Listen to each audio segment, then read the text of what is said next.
YouTube, what is going on? So, we have another video, and I do apologize for not uploading for yesterday. I thought I put something up there, but I guess I didn't, so.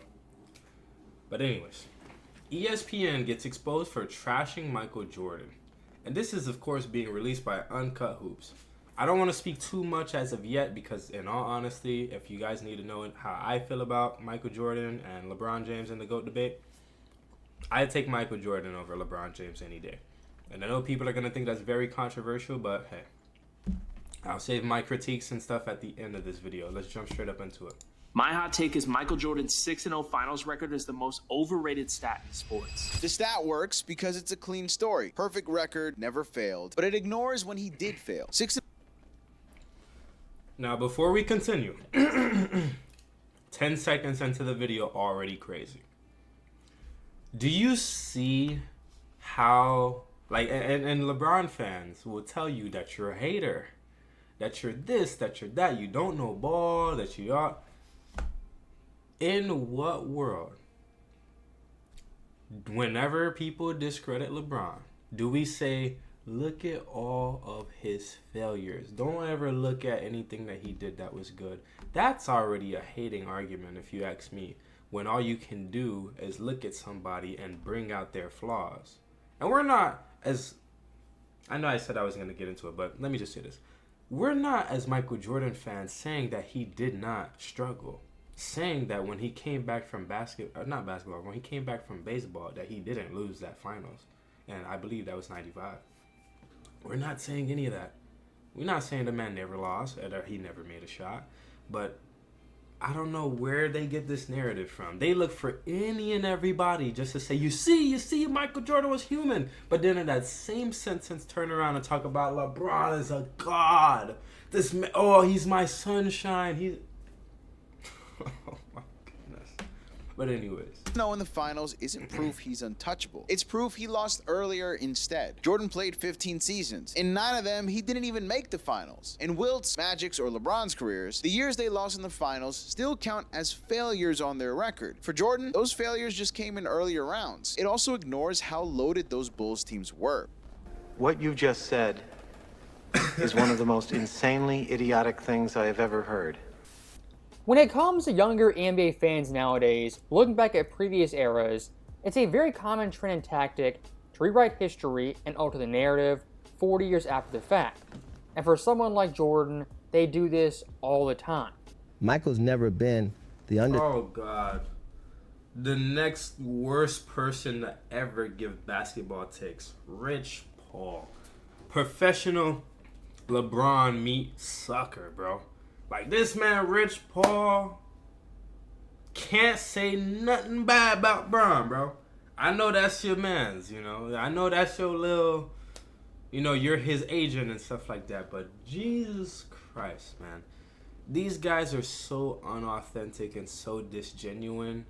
Like, people act like it's a cult, it's a religion that's protecting the past NBA greats. But no. It's a cult that's protecting this guy LeBron's image. Like, and they're not even just fine with trashing Jordan. They gotta go after everybody, bro. They're going after Kobe, and he's a dead man. He's a dead man who can't defend himself. And they find every way to say that Kobe was not better than LeBron. Like, oh my gosh, bro. It's so gross. And all they can do is just talk down and just talk about their flaws and this and that. But when you point out LeBron's flaws, you just hate it. They want to own and control the conversation and then give all these horrible narratives. I'm not going to lie. It's going to be hard for me to finish this video because I am cringy. I hate hearing this kind of garbage because it's like, where are y'all getting this from? These guys were tough. What's tough? dog in any finals. Not one time.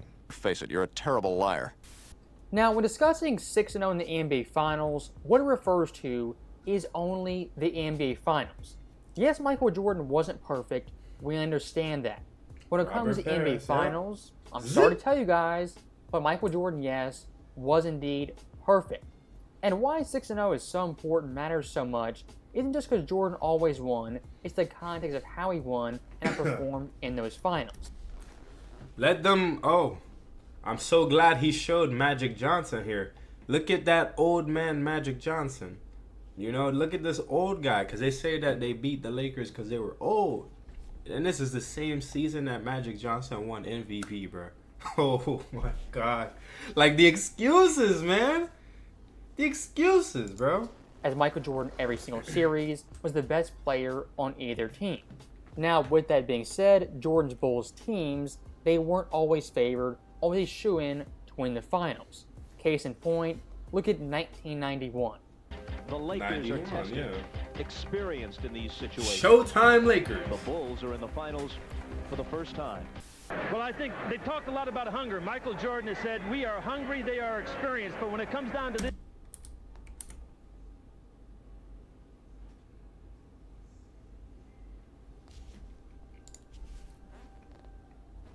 First time in the finals, going up against Showtime Lakers.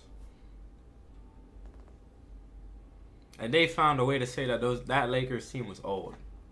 Like, they can't give that man his credit at all. They can't give Jordan his flowers at all. Everything must be tarnished. And they do this with Kobe. I'm not going to lie. Yes, I'm out here trying to, protect Michael Jordan. But even for Kobe, like, I got to step up sometimes and argue with my family members, my friends over Kobe, bro. Because the moment that they hear Shaq's name, they say, bro, Shaq is... What is up? Like, I got to see Kobe, man. I didn't get to see, Michael Jordan. I got to see LeBron and Kobe. And I can tell y'all, it's been times, bro, I'm not going to lie, Kobe been that dude. We knew who he was, bro. Outside of the media trying to cancel him, like, bro. Anyways, man. this series, right now, the Los Angeles Lakers have players who have played in 140 final games. The Chicago Bulls have had no player play in the finals. I think it's going to come down to experience. It will be a 7-game win for the Lakers.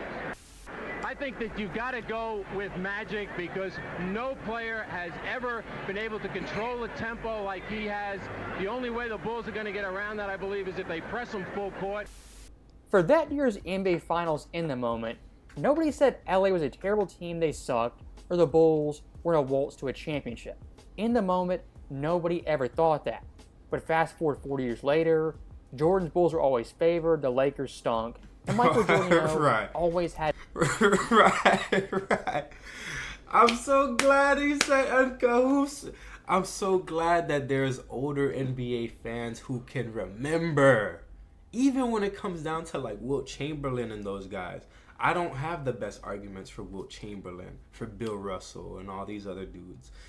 Dr. J and all that stuff. I do know the impact that they did to the game and how raw they were as players. But it's like, dude, you let these young guys tell it? Oh, Lord. They will tell you these guys were playing grandma who does hopscotch at church. She's a nun. She's over here hopscotching with the kids at Sunday school. They say that's who they were playing up against. Like, no. No. We literally got guys like the league now. They keep on, and it's because LeBron is still playing in this league. They say that it's bigger, faster, stronger, but literally, guys, look at Nikola Jokic. Look at how just last season, and 2 seasons, the past 2 seasons, Luka Doncic and Nikola Jokic, 2 of some of the most unathletic, slow guys. I don't know about this season, even though we heard Luka got injured in practice. But still, 2 of the most unathletic guys are dominating. These guys are balling. Destroying the... Oh. Y'all can't make this shit up, man. But you can't point out inconvenient truths like that. And I'm a young guy. And like I said, I gotta give flowers to where it's due, man. Those older dudes were not as garbage as we like to think they are today. Like, oh yeah, this and that. Like Shai Gilgeous-Alexander coming off of his MVP and that finals that he just won last season. That's a great accomplishment for Shai Gilgeous-Alexander. But do I say that Shai Gilgeous-Alexander is better than Michael Jordan? Hell no. Oh Lord, no. Absolutely not. They be so fast to just throw somebody in the mix to compare them to Jordan and to say like, oh yeah, he's the next one. Guys, Jordan's in a league of his own. And we understand that they do that because he was so impactful for the NBA.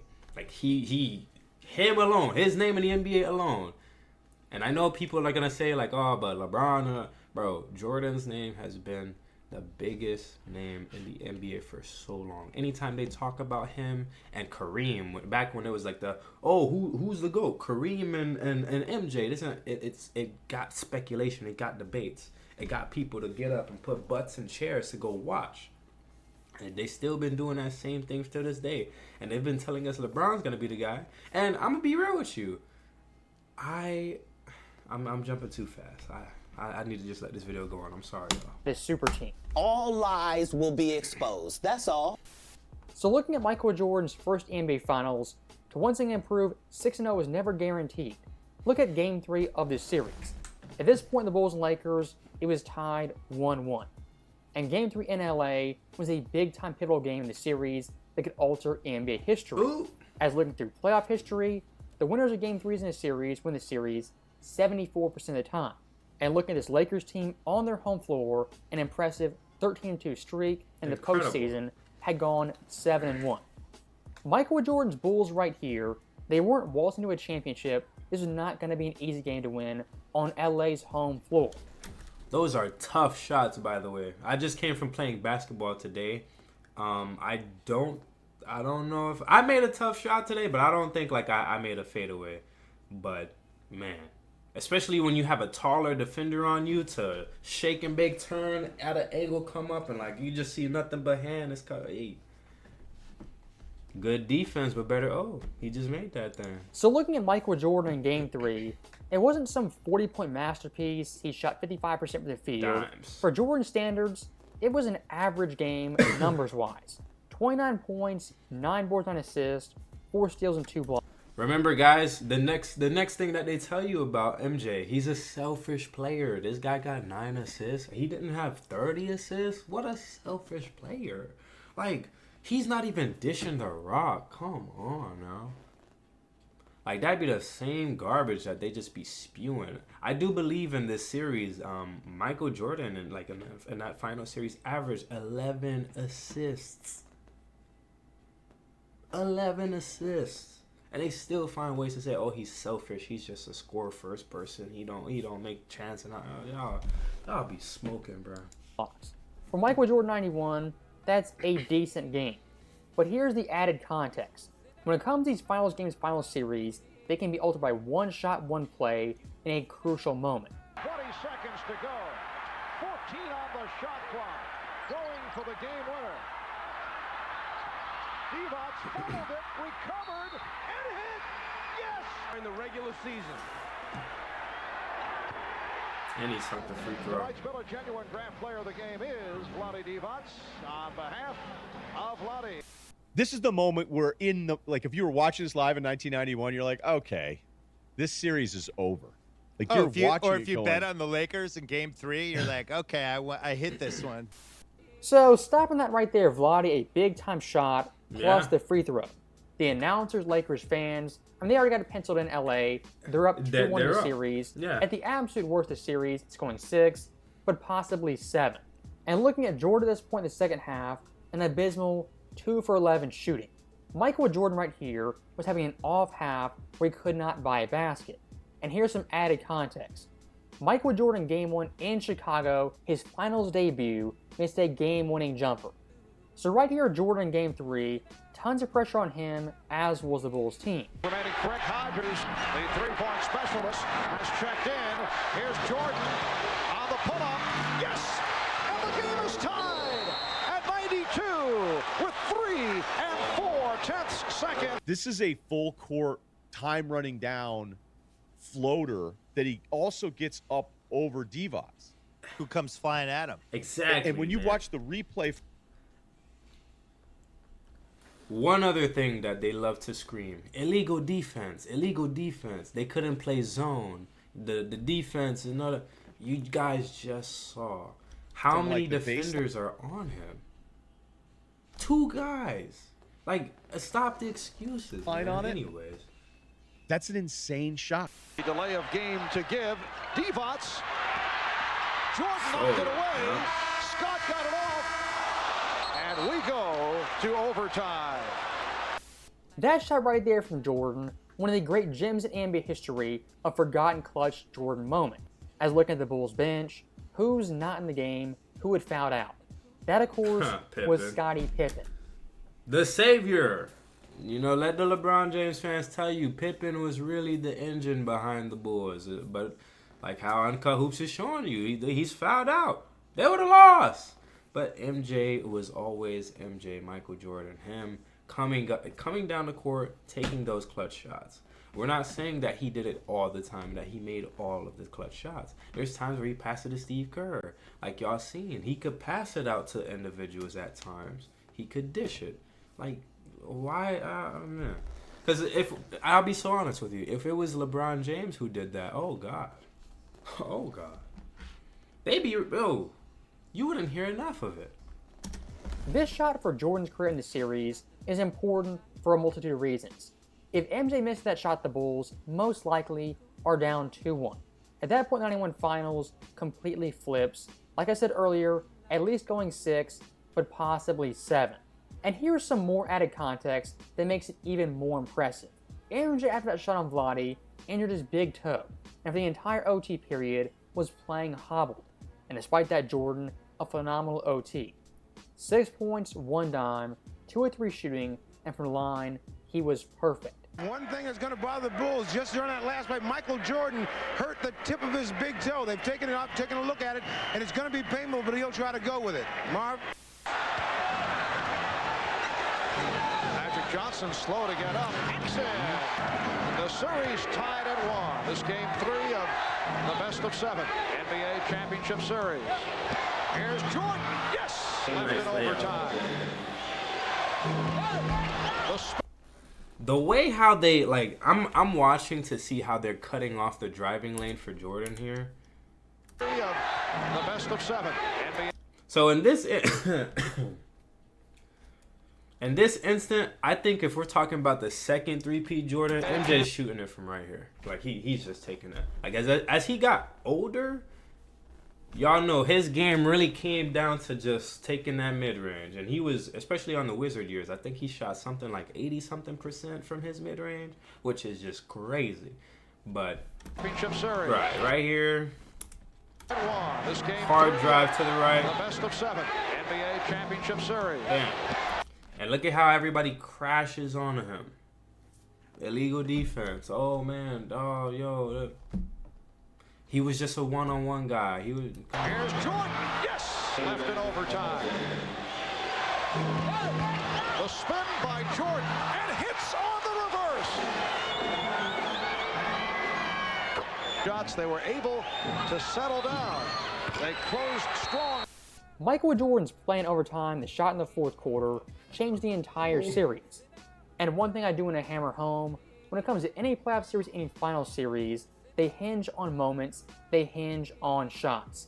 Michael Jordan the entire game, not a great game shooting-wise.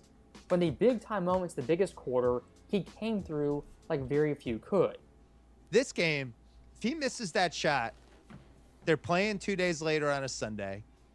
He's just had a shitty game. Everybody's like, wow, Michael Jordan doesn't have it.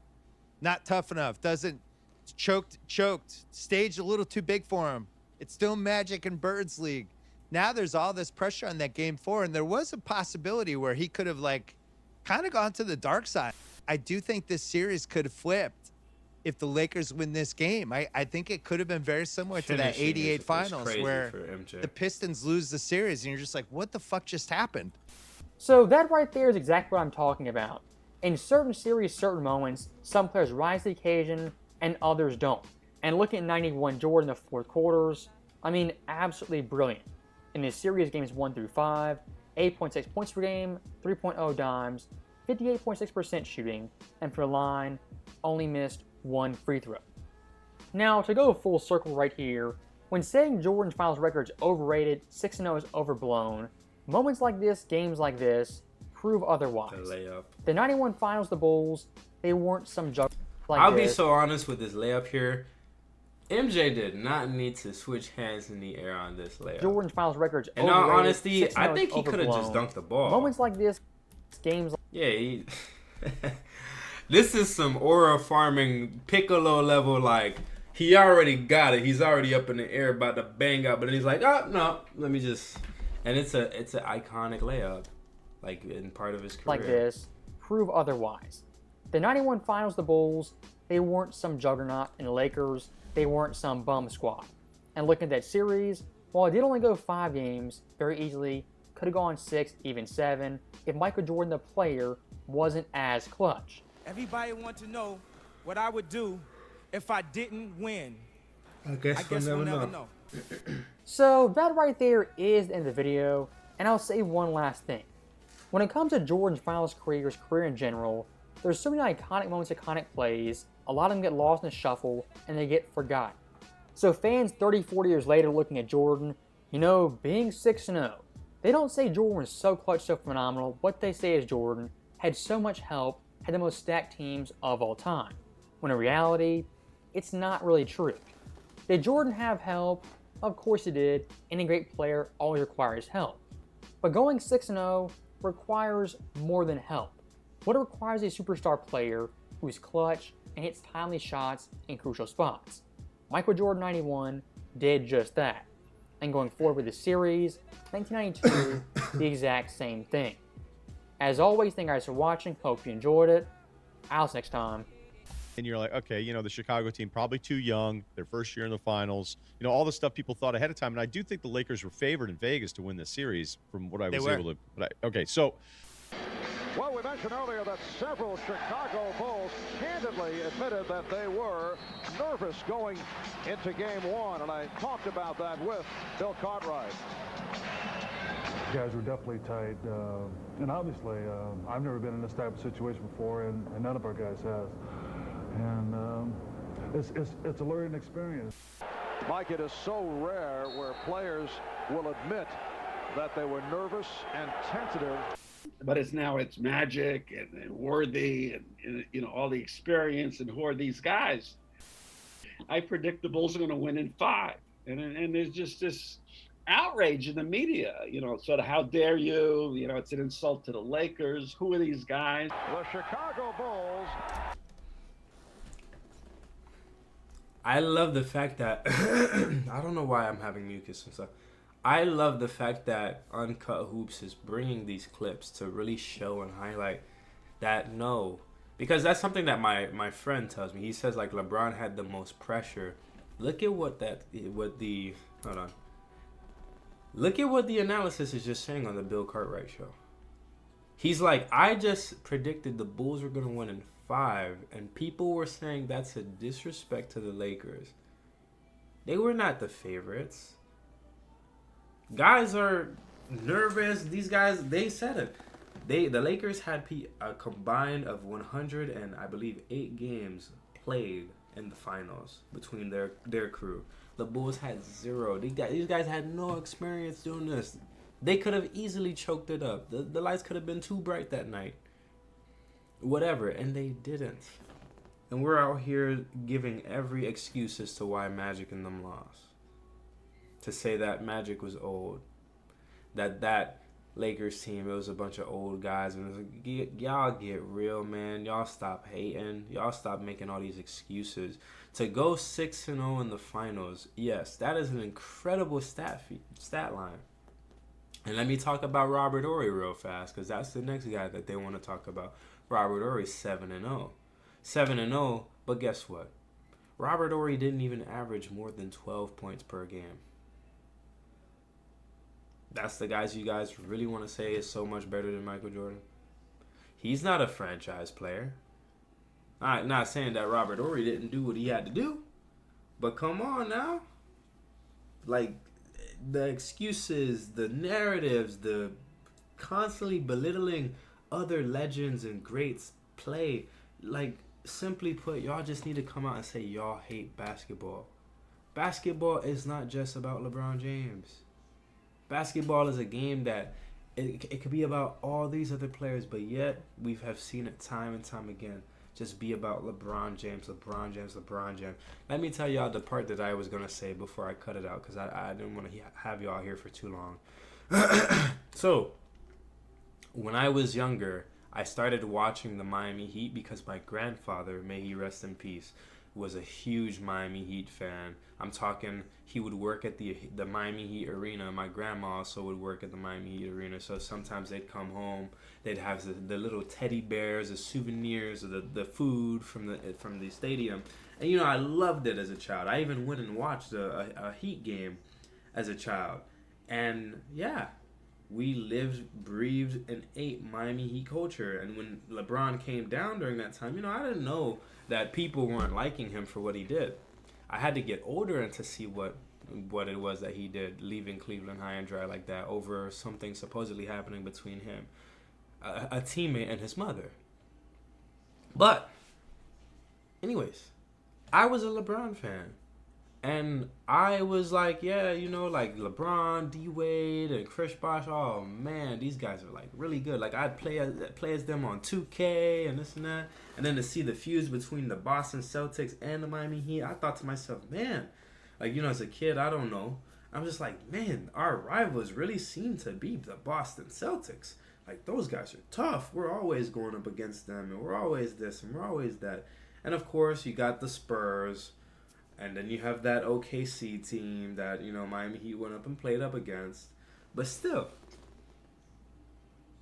in that time, you could not have told me that LeBron James wasn't the best player of all time. Because, you know, I didn't know. I was a casual. And it's like, for some of y'all, I don't know what it is. Once he left the Miami Heat, I did feel some type of way. I was like, wow. Like, how could this guy do that? There was such a community here. Like, these guys were on the banana boat, and they were doing this or whatever. He leaves, and so many fans of, like, friends of mine still were worshiping at this guy's feet. Like, and that's when I kind of got aware, like, hold on. Why are they, like, worshiping this guy? Because that was coincidentally the same time that I also started, like, getting good in my faith. I was, like, picking up more on Christianity and realizing, like, certain things are idols and idolatry. And that's exactly what it is when they start getting on to talking about LeBron James, bro. Like, you can't say nothing bad about that guy. They talk about his 8 finals appearances, 8 consistent final appearances, but then they don't talk about how his teams were playing net. He was playing teams on the East that weren't even net 500. He was playing teams that were not even, like, the East was horrible. And he was clobbering them. Every roster that he had, and I'm not saying that the first Cavs roster was like that, but every roster that he had from Miami Heat all the way up until the Cleveland Cavaliers in 2018 was stacked. Those teams were jacked, bro. That's why they did all that stuff, and that's why they went to the finals so many times. But you can't point those inconsistencies out. But you can easily point out that that Kobe had Shaq, that MJ had Pippen, you know, that Magic Johnson had Kareem and James Worthy. They could easily point out everybody else's help. But when it come down to LeBron James, I even heard it on the Miami Heat. He needs more help. Y'all boys break that shit up, man. That's disgusting. Real life disgusting. Nasty work. But anyways. You know, it's an insult to the Lakers. Who are these guys? The Chicago Bulls' domination of this series has to be considered a major surprise. Mike, there was no almost a 30-minute video, that bro. The Lakers would fall apart so dramatically. I think it was a combination of things. I'm not quite sure that everyone gave the Bulls the credit they deserved throughout the season. I think everyone felt the balance of power was in the West this year, that Portland, in fact, was the best team, and when the Lakers got by them, that the Lakers then were just going to put the Bulls away. But the Bulls team was a deceiving team. They did it with a very intricate offense in the half-court area, the ability to score in transition, and then the great team defense. And Michael Jordan has answered a couple of questions. There have been doubters over the years whether a team led by Jordan could win a championship, and it is so rare for a team that has a scoring champion to go the distance.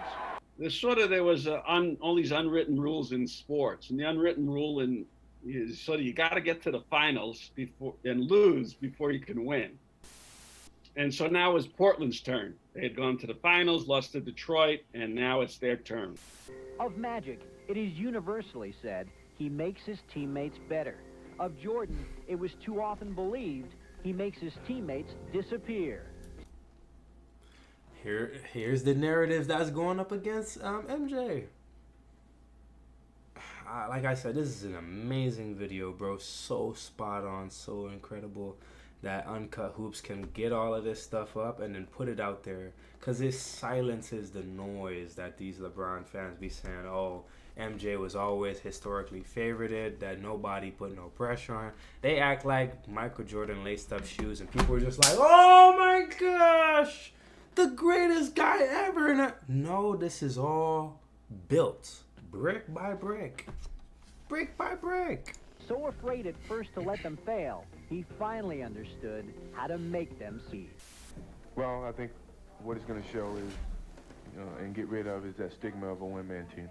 We've been trying to get rid of that stigma for a while.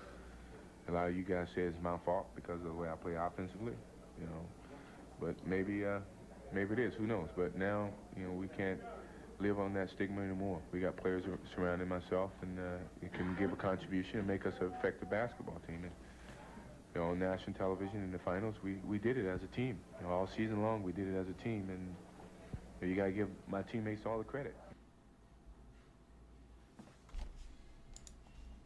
Well, guys, amazing video there. I know I was rambling on a whole bunch in this video, but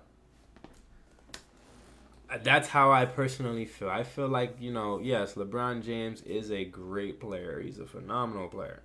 Nobody's taking that stuff away from him. I just think when it comes down to this whole GOAT argument thing, Michael Jordan clears the bar. Like, Michael Jordan's career, and we're not even getting into all of the 6-0 in the finals, 10 scoring titles, 9 defensive first-team selections, and stuff. Like, we're not even jumping up into all of that stuff.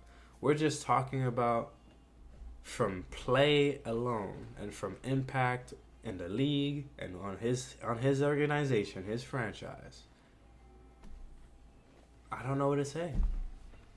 LeBron had time to show us when he first went to the Cavs when he was drafted in 03, to show us if he was going to do the same thing with his team, and he decided to say, no, I'm going to do it alongside of my rivals. I'm going to recruit my enemies, make them my friends, and then we're going to smash the competition.